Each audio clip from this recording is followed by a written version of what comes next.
Ano masasabi mo sa Aralin 29? Okay. Saan mga nagtatapos ang mga salita?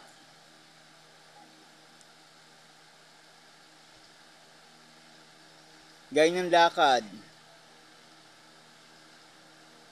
lipad, hubad, sunod.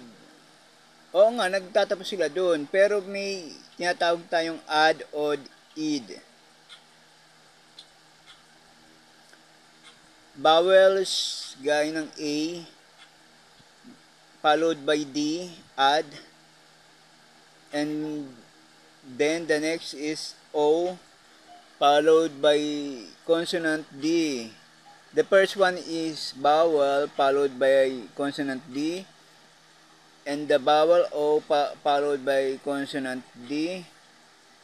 Vowel I followed by consonant D. Ad, od, id. Lakad, lipad, hubad. Sunod, gulod, uod. Basahin mo.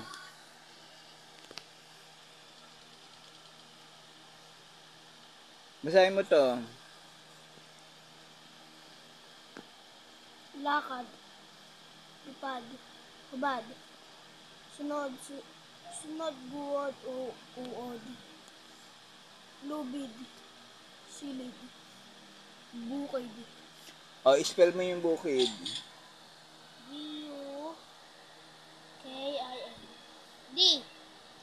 Iayusin mo, bukid.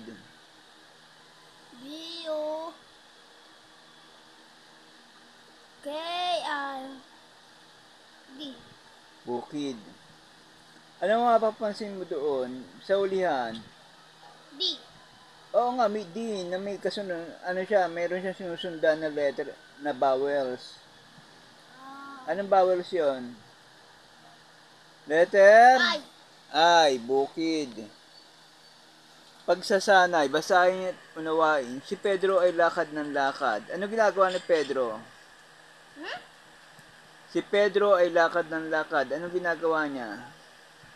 Lakad ng lakad. Mataas ang lipad ng ibon. Ang lipad ng ibon ay Lipad ng ibon. mataas. Number 1, si Pedro ay lakad ng lakad. Anong ginagawa ni Pedro? Natakbo. Lakad nga ng lakad siya.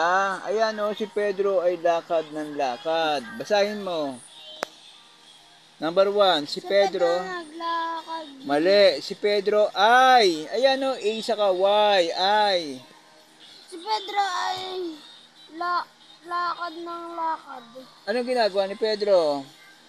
Naglalakad. Hindi, lakad ng lakad. Oo nga, naglalakad siya, pero sa kabuuan, lakad ng lakad. Hindi siya basta naglalakad, kundi lakad ng lakad siya. Mataas ang lipad ng ibon. Mababa ba ang lipad? Mataas. Number 3, sunod ng sunod si Juan. O ano nangyari? Kay Juan, sunod ng sunod. Ang tanod ay nasa likod.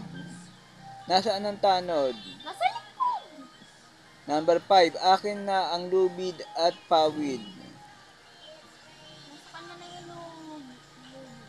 Oo, hinihingi niya yung lubid at pawid. Number 6, ang bukid nila ay makitid. Ano ang bukid nila? Bukitid. Makitid. Sabi mo, always. Always subscribe in channel. Very good.